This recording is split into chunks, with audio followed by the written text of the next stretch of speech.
Hello everyone, welcome and welcome back to my channel. My name is Jayashree and I'm a third year MBBS student at MBSMC Basti. So आज हम बात करने वाले हैं NEET counselling के बारे में। नीट 2025 काउंसलिंग में जो भी डॉक्यूमेंट्स रिक्वायर्ड हैं, आज हम उसके बारे में बात करने वाले हैं। तो जैसे कि आप सबको पता है कि नीट 2025 की काउंसलिंग अब शुरू हो गई है एंड आज है 30 जुलाई, तो आज मेरिट लिस्ट आने वाली है।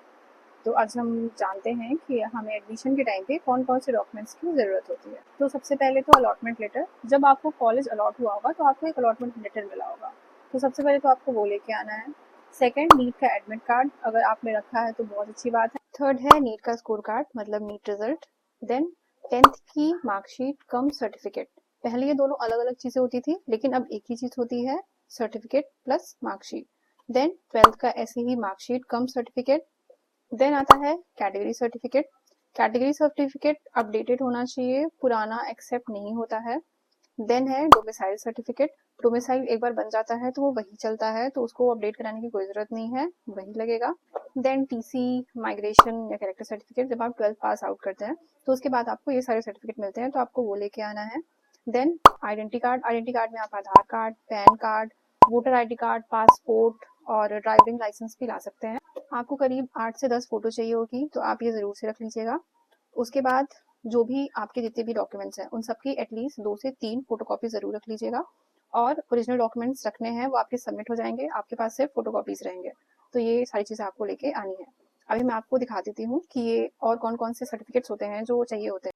ये लिस्ट है डॉक्यूमेंट्स की जो कि आपको एडमिशन के टाइम में चाहिए होगा, तो आप इसका एक स्क्रीनशॉट लेके रख लीजिए।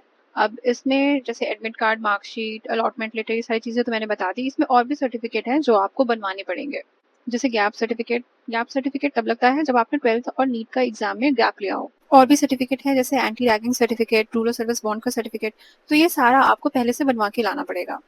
अब हम बात कर लेते हैं एडमिशन फीस की। एडमिशन फीस अप्रॉक्सीमेट यूपी के सारे कॉलेजेस में सेम है, बस कुछ कुछ कॉलेजेस में थोड़ा ऊपर नीचे है। तो मेरे कॉलेज में है 36,000 for general category and 27,000 for other categories. तो ये जो फीस सबमिट होती है ये डीडी के फॉर्मेट में सबमिट होती है।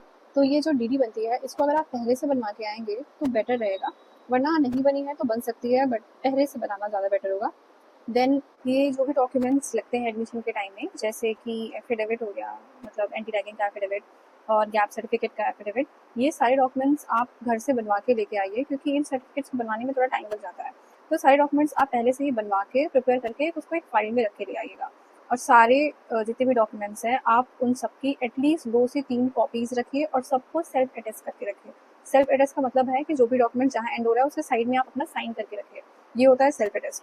तो ये आप करके रखिए। उसके बाद जो भी ओरिजिनल डॉक्यूमेंट्स है वो सारे डॉक्यूमेंट्स आप अलग करके रखिए, क्योंकि वो सारे डॉक्यूमेंट्स सबमिट हो जाएंगे, आपके पास नहीं रहेंगे till all the MBBS time. उसके बाद तो जो भी आपके ओरिजिनल डॉक्यूमेंट है उसकी आप अभी से ही फोटो क्लिक कर लीजिए और उसका एक पीडीएफ बना के अपने पास रख लीजिए। इन केस फ्यूचर में आपको कहीं भी ज़रूरत पड़ेगी तो आप उसका यूज़ कर सकें। वैसे तो कॉलेज में एप्लीकेशन डाल के आपको ओरिजिनल डॉक्यूमेंट मिल सकते हैं, बस एक आप रखिए पीडीएफ तो वो बेटर रहेगा। एंड फोटो कॉपी तो आपकी ज़रूरत पड़ती है, जो भी दिक्कत इन फ्यूचर हुई, नेम मिस्टेक जो मेरे साथ हुआ था तो उसमें काम आएगा। फिर आप सारे डॉक्यूमेंट्स को संभाल के एक फाइल में रखिएगा, फ़ोटो, आईडी वगैरह सब कुछ एक साथ, ताकि आपको कोई भी डॉक्यूमेंट मिस ना होने पाए। एक रात पहले आप सारी चीज़ें संभाल के रख लीजिएगा, क्योंकि मेरा एक डॉक्यूमेंट मिस हो गया था, उसके पीछे की स्टोरी मैं बताती हूँ अभी। तो अगर आप ऐसे करके रखेंगे तो आपका कोई भी डॉक्यूमेंट मिस नहीं होने पाएगा। So a little story time about my admission. तो जब मेरा एडमिशन होना था इन 2022, तो मैंने सारा जितना भी डॉक्यूमेंट था वो सब सेल्फ अटेस्ट करके, ओरिजिनल अलग, फोटोकॉपी अलग, सब कुछ रख लिया था। फिर हम इलाहाबाद से निकले अयोध्या दीदी के घर। देन हम अयोध्या से नेक्स्ट मॉर्निंग बस से निकलना था। तो मेरे हिसाब से तो मैंने सारे डॉक्यूमेंट रख लिया था, ट्रिपल चेक, डबल चेक, सब कुछ करके। फिर हम लोग निकले एडमिशन के लिए, सब कुछ हो गया, फॉर्म वर्क फिल हो गया, जो भी चीज़ें चाहिए थी वो सबमिट हो गई। फिर एट लास्ट बारी आई फीस सबमिट करने की। अब फीस के लिए हम लोग ने पहले से ही डीडी बनवा लिया था, वो बस सबमिट हो रही थी। अब फीस का जो डीडी था वो सबमिट होना था। अब जब डीडी सबमिट होनी थी तो मैं ढूंढने लगी फाइल में कि मैंने कहाँ रखी थी सारे डॉक्यूमेंट्स के साथ नहीं रखी थी, कहाँ चली गई। फिर थोड़ी देर बाद रियलाइज़ हुआ कि हम डीडी घर पे भूल गए हैं। यस, हम फीस भूल चुके थे घर पे। देन अब ये था कि अब क्या किया जाए, हम लोग ब्लैंक हो चुके थे, नहीं समझ में आ रहा था क्या करें। फिर हमने सोचा चलो ठीक है, यहाँ पे बैंक है, यहाँ पे हम पैसे फिर से अरेंज करके डीडी बनवाते हैं, देन एडमिशन कराते हैं। फिर ये हुआ कि हमने दीदी के घर से डीडी मंगा ली और फिर एडमिशन हो गया फाइनली। सो आप कितना भी ध्यान दे लो, कितना भी सब कुछ करके रख लो, बट ठीक है, छोटी छोटी मिस्टेक हो जाती है, उसमें पैनिक नहीं करना है।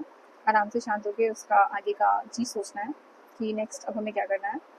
तो कोई बात नहीं, अगर आप चीज़ें कुछ भूल भी जाते हो तो पैनिक मत करना, बन जाएगी और हो जाएगा एडमिशन।